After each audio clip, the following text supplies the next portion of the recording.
Hello friends, ಎಲ್ಲರಿಗೆ ನಮಸ್ಕಾರ. Kannada life ಸ್ಟೋರಿನಿಂದ ಪ್ರತಿಯೊಬ್ಬರಿಗೆ ತುಂಬ ಧನ್ಯವಾದಗಳು. ಈ ಸ್ಟೋರಿ ಏನು ಅಂತಂದರೆ, ಒಳ್ಳೆಯದು ಕೆಟ್ಟದು, ಒಳ್ಳೆಯವನು ಕೆಟ್ಟವನು ಅಂತ ಹೇಳುತ್ತಿರುತ್ತಾರಲ್ಲ, ಅದು ಏನು? ಅದು ಯಾರು ಡಿಸೈಡ್ ಮಾಡುತ್ತಾರೆ? ಈ ಒಳ್ಳೆಯದು ಕೆಟ್ಟದು ಅಂತಂದರೆ ಒಬ್ಬ ಒಳ್ಳೆಯ ವ್ಯಕ್ತಿ, ಒಬ್ಬ ಕೆಟ್ಟ ವ್ಯಕ್ತಿ ಹೇಗೆ ಇರುತ್ತಾರೆ ಅಂತ ಒಂದು ಅಭಿಪ್ರಾಯಗಳು ಇರುತ್ತವೆ. ಸೊ ಅದ್ರ ಬಗ್ಗೆ ಮಾತಾಡೋಣ. ಸೊ ನೀನು ಒಳ್ಳೆಯವನು, ನಿನ್ನ ಬಗ್ಗೆ ಯಾರಾದರೂ ಸರಿ ನಿನಗೆ ಇವನು ಕೆಟ್ಟವನು, ಇವನು ಒಳ್ಳೆಯವನು ಅಂತ ಹಿಂಗೆ ಡಿಸೈಡ್ ಮಾಡಿರ್ತಾರಲ್ವಾ. ಸೊ ಕೆಲವೊಬ್ಬರು ಯಾವುದೇ ಒಂದು ಕೆಲಸ ಮಾಡಿದ್ರೆ ಅದು ಕೆಟ್ಟ ಕೆಲಸ, ಇದು ಮಾಡಿದರೆ ಇದು ಒಳ್ಳೆ ಕೆಲಸ ಅಂತ ಇದು ಯಾವಾಗಾದ್ರೂ ಇದು ಗೊತ್ತಾಗುತ್ತಲ್ಲ, ಎಲ್ಲರಿಗೂ ಗೊತ್ತಾಗುತ್ತಲ್ಲ ಯಾವುದು ಒಳ್ಳೆಯದು, ಯಾವುದು ಕೆಲಸ ಮಾಡಿದರೆ ಒಳ್ಳೆಯದು, ಯಾವುದು ಕೆಲಸ ಮಾಡಿದರೆ ಕೆಟ್ಟೋದು ಅಂತ. ಸೊ ಅದೇ ರೀತಿ ಮನುಷ್ಯನು ಕೂಡ ಒಂದು ಡಿಸೈಡ್, ಈ ಕೆಲಸ ಮಾಡಿದ್ರೆ ಇವ ಒಳ್ಳೆಯವನು, ಈ ಕೆಲಸ ಮಾಡಿದ್ರೆ ಇವನು ಕೆಟ್ಟವನು ಅಂತ. ಸೊ ಕೆಲವೊಬ್ಬರಿಗೆ ಡಿಸೈಡ್ ಮಾಡುತ್ತಾರೆ, ಅವನು ತುಂಬಾ ಮೋಸ ಮಾಡಿ ದುಡ್ಡು ಗಳಿಸಿದನು, ಅವನು ತುಂಬಾ ಕೆಟ್ಟವನು, ಅವನು ತುಂಬಾ ಒಳ್ಳೆಯವನು. ಈ ಒಳ್ಳೆಯದು ಕೆಟ್ಟದು ಅಂದ್ರೆ ಏನು, ಯಾರು ಡಿಸೈಡ್ ಮಾಡಿರ್ತಾರೆ ಅಂತಂದರೆ, ಫಸ್ಟ್ ಆಫ್ ಆಲ್ ಒಳ್ಳೆಯದು ಕೆಟ್ಟದು ಅಂದ್ರೆ ನಿಮ್ಗೆ ಗೊತ್ತೇ ಇರಬಹುದು. ಇಲ್ಲಿ ಯಾರು ಡಿಸೈಡ್ ಮಾಡಲ್ಲ. ಈ ಸೊಸೈಟಿ ಹೇಗಿರುತ್ತೆ ಅಂತಂದರೆ, ಸೊಸೈಟಿ ಅಂದರೆ ಎಲ್ಲರೂ ಬರುತ್ತಾರೆ, ನಿನ್ನ ಫ್ರೆಂಡು ಬರುತ್ತಾನೆ, ನೀನು ಬರುತ್ತೆ. ಸೊ ನಿನ್ನ ಬಗ್ಗೆ ಬಂದು ಯಾರಾದರೂ ನೀನು ಕೆಟ್ಟವನಿದೆಯಪ್ಪ, ನೀನು ಒಳ್ಳೆಯವನಿದೆಯಾ ಅಂದಾಗ, ಅವನ ಅವಶ್ಯಕತೆ ಬಂದಾಗ ಒಳ್ಳೆಯವನು ಅಂತಾನೆ. ಅವನ ಅವಶ್ಯಕತೆ ನೀನು ಮಾಡಿಲ್ಲ ಅಂದಾಗ, ಅವಶ್ಯಕತೆ ಆಗಿದ ಮೇಲೆ ಕೆಟ್ಟವನು ಅಂತಾನೆ.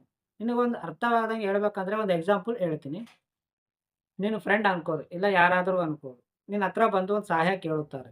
ಸಹಾಯ ಅದು ದುಡ್ಡಾಗ್ಬೋದು, ಅದು ಮನಿ ಆಗ್ಬೋದು, ಇಲ್ಲ ಯಾವುದೋ ಒಂದು ಹೆಲ್ಪ್ ಆಗ್ಬೋದು. ಸೊ ನಿನ್ನ ಹತ್ರ ಬಂದಾಗ ಅವ್ರು ಏನು ಕೇಳ್ತಾರಲ್ಲ ಅದನ್ನು ಕೊಟ್ಟು ನೋಡು. ನೀನು ಎಷ್ಟೋ ಪಾಪಿಷ್ಠನೇ ಇರಲಿ, ನೀನು ಎಷ್ಟು ಕೆಟ್ಟ ಕೆಲಸ ಮಾಡಿದ್ರು 10 ಮಂದಿ ಮುನಿಸ್ಕೋತ ಏನು ಮಾಡ್ತೀಯ ಅದೆಲ್ಲರಿಗೂ ಗೊತ್ತು. ಆದರೂ ಕೂಡ ನಿನ್ನ ಹತ್ರ ಬಂದವರಿಗೆ ನೀನು ಸಹಾಯ ಮಾಡಿದವ್ರನ್ನ, ನೀನು ಎಷ್ಟು ಕೆಟ್ಟವನಾಗಿದ್ರೂ ಪರವಾಗಿಲ್ಲ, ಅವನು ಒಳ್ಳೆಯವನಂತೆ ಅಂತಾನೆ. ಯಾಕಂತಂತಾರೆ ನೀನು ಅವ್ನಿಗೆ ಸಹಾಯ ಮಾಡ್ತಾ ಇದ್ದಿ. ಅದೇ ನೀನು ಅವ್ನು ಕೇಳಿದ್ದನ್ನ ನೀನು ಕೊಡಲಿಲ್ಲ ಅಂದಾಗ, ನೀನು ಮಾಡಲಿಲ್ಲ ಅಂದಾಗ, ಅವಾಗ ಸಡನ್ಲಿವಾಗಿ ಮನಸ್ಸಿನಲ್ಲಿ ಕೆಟ್ಟವನು ಅನ್ಕೋತಾನೆ. 4 ಜನದಲ್ಲಿ ಪ್ರೂಫ್ ಮಾಡ್ಬಿಡ್ತಾನೆ. ಇವನು ಕೆಟ್ಟವನಪ್ಪ, ಯಾರಿಗೂ ಒಂದಪ್ಪ ದಾನ ಮಾಡೋದಿಲ್ಲ. ಇವನು ಕೆಟ್ಟವನಪ್ಪ, ಯಾವನು ಈ ಥರ ಇರುತ್ತಾನೆ ಅಂತ ನೀವು ಒಂದು ಡಿಸೈಡ್ ಮಾಡಿರ್ತಾರೆ ಒಂದು ಸ್ಟಾಪ್ ಎಕ್ಸಾಮ್. ಅದೇ ನೀನು ಅವ್ರು ಕೇಳಿದಾಗ ದುಡ್ಡು ಕೊಟ್ಟಿದಾಗ, ಇಲ್ಲ ಅವ್ರು ಕೇಳಿದ ಮಾತುಗಳನ್ನು ಕೇಳಿದಾಗ, ಅವ್ರು ನಿನಗೆ ಒಳ್ಳೆಯವಂತ ಅನ್ನುತ್ತಾನೆ. ಬಟ್ ನೀನು ಎಷ್ಟು ಈಜಿ ನೀವು ಒಳ್ಳೆಯವನ, ಕೆಟ್ಟವನ, ನೀನು ಒಳ್ಳೆ ಕೆಲಸ ಮಾಡ್ತಾ ಇದೀಯಾ, ಕೆಟ್ಟ ಕೆಲಸ ಮಾಡ್ತಿದ್ದೀಯಾ ಅದು ಸೈಡಿಗೆ ಇಟ್ಬಿಡೋಣ. ಬಟ್ ಅವನ ದೃಷ್ಟಿಯಲ್ಲಿ ನೀನು ಅವನಿಗೆ ಹೇಳಿದ ಕೆಲಸ ನೀನು ಮಾಡಿದ್ದಕ್ಕೆ ನೀವು ಒಳ್ಳೆಯವನಾಗಿರ್ತೀಯ ಅವನ ದೃಷ್ಟಿಯಲ್ಲಿ. ನೀನು ಮಾಡಿಲ್ಲ ಅಂದಾಗ, ಅವ್ರು ಕೇಳಿದ ಅಮೌಂಟ್ ನೀನು ಕೊಡಲಿಲ್ಲಾಗ, ಸಹಾಯ ಮಾಡಿಲ್ದಾಗ, ಅವ್ರು ನೀನು ಕೆಟ್ಟವನು ಅಂತ ಪ್ರೂವ್ ಮಾಡ್ತಾರೆ, 4 ಜನರ ಮುಂದೆ ಹೇಳುತ್ತಾರೆ. ಸೊ ಒಂದೇ ಪಾಯಿಂಟ್ ಇಟ್ಕೊಳ್ಳಿ. ಯಾರಾದರೂ ನಿಮ್ಮನ್ನು ಬಂದು ನೀವು ಎಷ್ಟು ಕೆಟ್ಟವನಿದ್ದಿ, ಇಲ್ಲ ನೀನು ಹಿಂದುಗಡೆ ಬಂದು ಕೆಟ್ಟವನು ಅಂತ ನಿನ್ನ ಕಿವಿಯಲ್ಲಿ ಬಿದ್ದಾಗ, ನೀನು ಯಾವತ್ತೂ ತಲೆ ಕೆಡಿಸ್ಕೊಳ್ಳೋಕೆ ಹೋಗಬೇಡ. ಯಾಕೆಂದರೆ ನೀನು ನೀನಾಗಿರು. ಇನ್ನೊಬ್ಬ ವ್ಯಕ್ತಿ ಸಲುವಾಗಿ ಬದಲಾಗಿ ಹೋಗಬೇಡ. ಏಕೆಂದರೆ ನೀನು ಒಳ್ಳೆಯವನ, ಕೆಟ್ಟವನ ಅನ್ನೋದು ನಿನಗೆ ಗೊತ್ತಿರುತ್ತೆ. ಏಕೆಂದರೆ ನೀನು ಎಷ್ಟು ಒಳ್ಳೆ ಕೆಲಸ ಮಾಡಿರ್ತಿ, ಎಷ್ಟು ಕೆಟ್ಟ ಕೆಲಸ ಮಾಡಿರ್ತಿ ಅನ್ನೋದು ನಿನಗೆ ಮಾತ್ರ ಗೊತ್ತು. ಏಕೆಂದರೆ 24/7 ನೀನೇ ಇರ್ತಿ. ಅದು ನಿನಗೆ ಗೊತ್ತಿರುತ್ತೆ. ಕೆಲವೊಂದು ಸೀಕ್ರೆಟ್‌ಗಳನ್ನು ಯಾರಿಗೂ ಗೊತ್ತಿರೋದಿಲ್ಲ. ಸೊ ಸೊಸೈಟಿಯಲ್ಲಿ 4 ಜನ ಮುಂದೆ ಒಳ್ಳೆಯದನ್ನು ಪ್ರವರ್ತನ ಮಾಡುತ್ತಾರೆ. ಬಟ್ ನೀನು 24 ಗಂಟೆ ಒಳಗೆ ಏನು ಮಾಡ್ತೀಯ ಎಂಬುದು ನಿನಗೆ ಬಹಳ, ನಿನ್ನ ಮೇಲೆ ನಿನಗೆ ಕಣ್ಣಿರುತ್ತೆ. ನಿನಗೆ ಕೆಟ್ಟದ್ದು ಗೊತ್ತು, ಒಳ್ಳೆಯದು ಗೊತ್ತು. ಈ ಕೆಲಸ ಮಾಡಿದ್ದರ ನಾನು ಇದು ಕೆಟ್ಟದ್ದು ಅಂತ ಗೊತ್ತಿದ್ರೂ ಕೂಡ ಮಾಡ್ತಿರಲ್ಲ. ಸೊ ನಿನ್ನ ಬಗ್ಗೆ ನಿನಗೆ ಗೊತ್ತು. ಸೊ ಯಾರೋ ಒಬ್ಬ ಬಂದು ನಿನ್ನ ಮೇಲೆ ಓ ನೀನು ಕೆಟ್ಟವನಪ್ಪ ಅಂದರೆ ನೀನು ಫೀಲ್ ಆಗ್ಬೇಡ. ನೀನು ಒಳ್ಳೆಯವನು ಅಂತಂದ್ರೆ ನೀನು ಸಂತೋಷವಾಗಬೇಡ. ಒಳ್ಳೆಯವನು, ಕೆಟ್ಟವನು ಅವ್ರ ಅವಶ್ಯಕತೆ ಇದ್ದಂಗೆ ಒಂದು ಕಡೆ ಮಾತಾಡುತ್ತಾರೆ. ಯಾರೇ ವ್ಯಕ್ತಿ ಬಂದರೂ ನೀವು ಅವ್ರ ಮಾತಿಗೆ ಜಸ್ಟ್ ರಿಸೀವ್ ಮಾಡ್ಕೊರಿ. ಬಟ್ ನೀವು ಅದು ಸಮಾಧಾನ ಕರೆಕ್ಟಾಗಿ ಕೊಡಿ. ನೀವು ಒಳ್ಳೆಯವರು ಅಂತ ಹೇಳಿದ ಮೇಲೆ ನೀವು ಏನೇನೋ ಮಾಡ್ಲಿಕ್ಕೆ ಹೋಗ್ಬೇಡಿ. ನೀನು ಒಳ್ಳೆಯವನ, ಕೆಟ್ಟವನ ಅನ್ನೋದು ನಿನಗೆ ಗೊತ್ತಿರುತ್ತೆ. ಸೊ ಯಾರೋ ಒಬ್ಬ ವ್ಯಕ್ತಿ ಬಂದು ನೀನು ಕೆಟ್ಟವನಿದ್ದಾಗ ಅಂತಾನೆ ಫೀಲ್ ಆಗ್ಲಿಕ್ಕೆ ಹೋಗ್ಬೇಡ.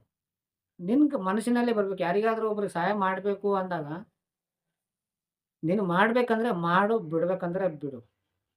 ಸೊ 4 ಜನ ನೀವು ಏನು ತಿಳ್ಕೋತಾರ ಅನ್ನೋದನ್ನು ತಲೆಯಲ್ಲಿ ತೆಗೆದುಹಾಕಿ. ಈ ಒಳ್ಳೇದು ಕೆಟ್ಟದ್ದು ಏನೂ ಇಲ್ಲ. ಅವರವರ ಬದಲಾವಣೆಗಳು ಇರ್ತಾವೆ, ಅವರವರ ಅನಿಸಿಕೆಗಳು ಅವೆಲ್ಲ. ಸೊ ಅವ್ರ ಅವಶ್ಯಕತೆ ಇದ್ದಾಗ ಒಳ್ಳೆಯವನು ಅಂತಾನೆ, ಅದು ಅವಶ್ಯಕತೆ ಮುಗಿದಿದಾಗ ಕೆಟ್ಟವನು ಅಂತಾನೆ. ಇಲ್ಲಿ ನೀನು ಏನು, ನಿನ್ನ ಬಗ್ಗೆ ಏನು ನೀನು ತಿಳ್ಕೋಬೇಕು. ನಾನು ಒಳ್ಳೆಯವನ, ಕೆಟ್ಟವನು ಅಂತ. ಯಾರೋ ಒಬ್ಬ ವ್ಯಕ್ತಿ ಬಂದು ನಿನಗೊಂದು ಸಣ್ಣ ಮಚ್ಚೆ ಹಾಕಿ ನೀನು ಕೆಟ್ಟವನು ಅಂದಾಗ, ಅದನ್ನು ನೀನು ರಿಯಾಕ್ಟ್ ಮಾಡ್ಲಿಕ್ಕೆ ಹೋಗ್ಬೇಡ. ಯಾಕೆಂದ್ರೆ ನಿನ್ನ ಬಗ್ಗೆ ನಿನಗೆ ಗೊತ್ತು. ಅವನಿಗೇನು ಗೊತ್ತಿರೋದಿಲ್ಲ. ಸೊ ಅದಕ್ಕೆ ಯಾ ಒಳ್ಳೆಯದು ಕೆಟ್ಟದು ಅನ್ನೋದು ಏನೂ ಇಲ್ಲ. ನೀನು ಒಳ್ಳೇದು ಮಾಡಿದ್ದನ್ನ ನೀವು ನೆನಪಿರಲ್ಲ. ಒಂದೇ ಒಂದು ಪಾಯಿಂಟ್ ಕೆಟ್ಟದ ಮಾಡಿದ್ದನ್ನ ನೆನಪಿಡುತ್ತಾರೆ.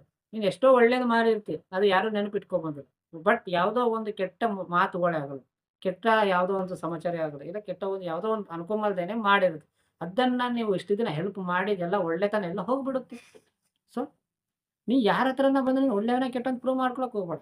ಸೊ, ನಿನ್ನ ಬಗ್ಗೆ ನಿನಗೆ ಗೊತ್ತಿರಬೇಕು. ನೀನು ಫುಲ್ ಕ್ಲಾರಿಟಿಯಲ್ಲಿರಬೇಕು. ನೀನು ವಿಚಾರ ಮಾಡಿ ಮಾತಾಡಬೇಕು. ಯಾರೋ ಒಬ್ಬ ವ್ಯಕ್ತಿ ಬಂದು ನೀನು ಕೆಟ್ಟವನು ಅಂದಾಗ ಫೀಲ್ ಆಗಿದ್ರೆ ನಿನ್ನನ್ನು ನೀನು ಕ್ಲಾರಿಟಿ ಇಲ್ಲ. ನೀನು ಏನು ಅಂತಾನೆ ನಿನ್ಗೆ ಕ್ಲಾರಿಟಿ ಇಲ್ಲ. ನಿನ್ನ ಬಗ್ಗೆ ನಿನಗೆ ಏನು ಥಿಂಕ್ ಮಾಡ್ಬೇಕು ಅನ್ನೋದೇ ನಿನ್ಗೆ ಕ್ಲಾರಿಟಿ. ಅದಕ್ಕೆ ಹೇಳ್ತಾರೆ ಇಲ್ಲಿ ಭೂಮಿ ಮೇಲೆ ಒಳ್ಳೇದು ಕೆಟ್ಟದ್ದು ಏನಿಲ್ಲ. ಒಳ್ಳೆಯವನು ಕೆಟ್ಟವನು ಏನೂ ಇಲ್ಲ.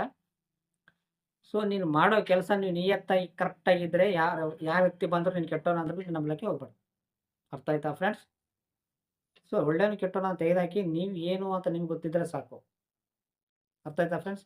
ಸೊ, ಈ ಸ್ಟೋರಿ ಕೇಳಿದ ಪ್ರತಿಯೊಬ್ಬರಿಗೆ ತುಂಬ ಧನ್ಯವಾದಗಳು.